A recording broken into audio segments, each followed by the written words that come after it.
The stadium was buzzing. Not the polite hum of a tennis crowd awaiting a serve, but the electric roar of thousands of voices, the thunderous applause, the deafening chants of Laban, Alex. That had become the soundtrack of her journey across North America.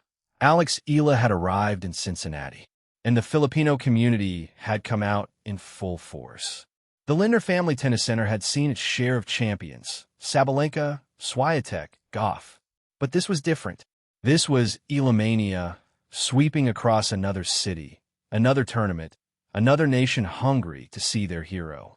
Just days earlier, Toronto had fallen silent when Eala walked off the court after her defeat to Belinda Bencic. The heart of the National Bank Open had stopped beating. The flags were folded. The chants fell silent. The tournament had lost its soul. But now, Cincinnati was ready to welcome her back.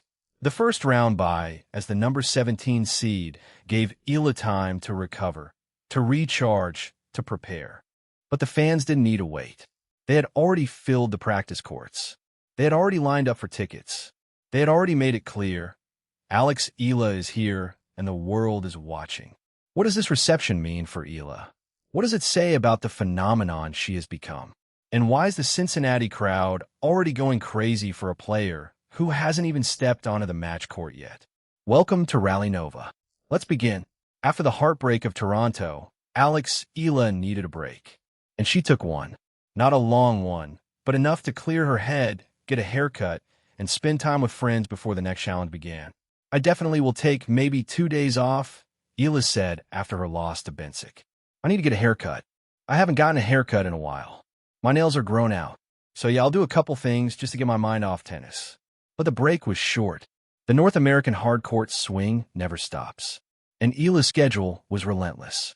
After winning her first WTA title in Washington, reaching the 4th round of the Canadian Open, and climbing to a career-high world number 20, she was now heading to the Cincinnati Open, a WTA 1000 tournament that would serve as her final tune-up before the U.S. Open. The draw had been released. Eala was the 17th seed. For the 3rd time in her last 4 tournaments, she had earned a seeding, a remarkable achievement for a player who, just a year ago, was grinding through qualifying rounds. The seeding meant a first-round bye, giving her extra time to rest and recover after a grueling 2-week stretch.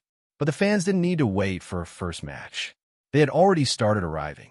The moment Eala's participation was confirmed, the Filipino community in Ohio began mobilizing. Social media was flooded with announcements, with fans organizing meetups, planning flag displays, and sharing tips on how to get tickets. The Filipino diaspora, which had turned Toronto's Sobeys Stadium into a home court, was now preparing to do the same in Cincinnati. And they weren't alone. The Cincinnati Open tournament staff had taken note of the Eala mania that had swept Toronto. They had seen the sold-out crowds, the sea of Philippine flags, the concession stands that ran out of chicken adobo. They knew what was coming, and they were ready. Even before Eala stepped onto the court, the Cincinnati Open was already experiencing the Eala effect. The practice sessions became events in themselves.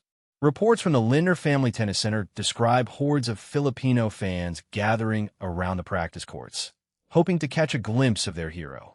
Naomi Osaka, who had experienced the Eala phenomenon firsthand, revealed that fans had already filled the stadium before Eala even stepped onto the practice court, a testament to the electric atmosphere that surrounds her wherever she goes. The excitement was palpable. Fans who had never attended a professional tennis match before were showing up in droves, dressed in Philippine flags and custom T-shirts with slogans like Fight, Believe, Represent. They were bringing the energy of basketball and volleyball to tennis, transforming a traditionally reserved sport into a celebration of community and national pride. The players had noticed. Belinda Bencic, who had defeated Eala in Toronto, praised the crowd despite being on the receiving end of their vocal support. I know most of you guys were cheering for Alex, but I still have to say it was very nice for me to play in front of you all, Bencic said after the match. Other players, including Katie McNally, who had lost to Eala in the previous round, expressed gratitude for the electric atmosphere, even from the opposing side of the court. But the Eala effect went beyond the stands. Concession stands in Toronto had run out of chicken adobo, a Filipino dish, highlighting how Eala's presence can transform the tournament experience. The Cincinnati Open organizers were prepared for a similar phenomenon, with the local Filipino community ready to bring the same energy that had made Toronto unforgettable. Eala's number 17 seeding in Cincinnati was a milestone in itself. It marked the third time in her last 4 tournaments that she had earned a seeding dating back to Wimbledon, where she had become the first Filipino to be seeded at a Grand Slam. The top seeds included familiar names: Aryna Sabalenka, Elena Rybakina, Jessica Pegula, Coco Gauff, and Mira Andreeva. Eala was among them, rubbing shoulders with the best in the world. Her ranking had skyrocketed from number 1180 in 2020 to number 20 in the world. She had won her first WTA title in Washington, defeating world number 3 Jessica Pegula in the final. She had reached the 4th round of Wimbledon. She had defeated a gauntlet of Grand Slam champions. Now, she was a legitimate contender in a WTA 1000 event. "I'm healthy, which is something I'm super grateful for," Eala said as she prepared for Cincinnati. "It's something that's obviously on the top of my priority all the time. So, yeah, I'm counting my blessings. I'm taking the lessons that I've had from these 2 weeks and hopefully implementing them even more in a better way in Cincinnati and New York." The first round bye gave Eala extra time to recover from the fatigue that had plagued her in Toronto. Her run had ended with a 6-4, 6-0 loss to Bencic, a match that exposed the limits of her endurance after 8 matches in roughly 12 days. The ankle injury she had sustained against McNally had also taken its toll. But now she was rested, she was recharged, and she was ready. What makes Alex Eala so special isn't just her tennis. It's the community that follows her around the world. The Filipino diaspora is unlike any other in tennis.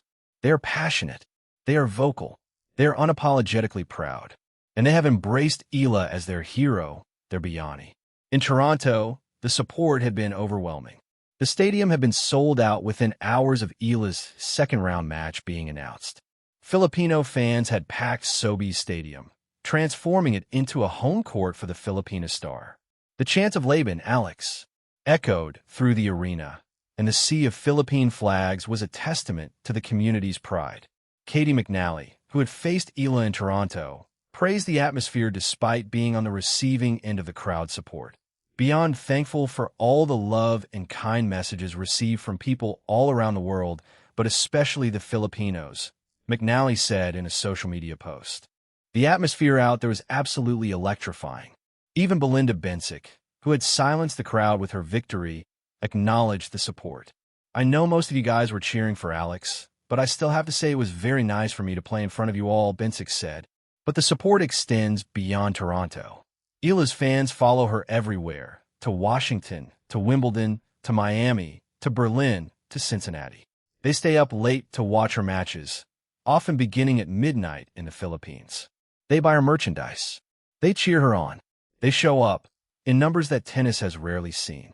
Eala acknowledges this with humility and gratitude. "You can see, I'm kind of like a drop in the ocean when it comes to Filipinos and their pride for their culture and where they come from," she explained. "I do a lot to kind of represent my country, and I'm very proud of it. But you see, the stadium was full of people who do the same thing, right? So I guess that just shows you what kind of a community we are and what kind of people we are and how supportive we are of each other." The Cincinnati Open is a crucial stop on Eala's journey. It is her final warm-up before the U.S. Open, the biggest event of the year, and she arrives in Ohio with momentum, confidence, and the unwavering support of her fans. But the competition will be fierce. Sabalenka, Rybakina, Gauff, Pegula, the best in the world are here. Eala will need to be at her best to make a deep run. Her serving, which had been exposed in Toronto, will need to improve. Her movement, after the ankle injury, will need to be sharp. Her mental resilience, already tested beyond measure, will need to hold. But Eala is ready. "I'm super happy with the run that I've had," she said after Toronto. "I'm going to try to recover and come back out hot." The fans in Cincinnati are already waiting. The practice courts are packed. The tickets are selling. The flags are ready. The chants are being rehearsed. Eala Mania is here, and it's not going anywhere.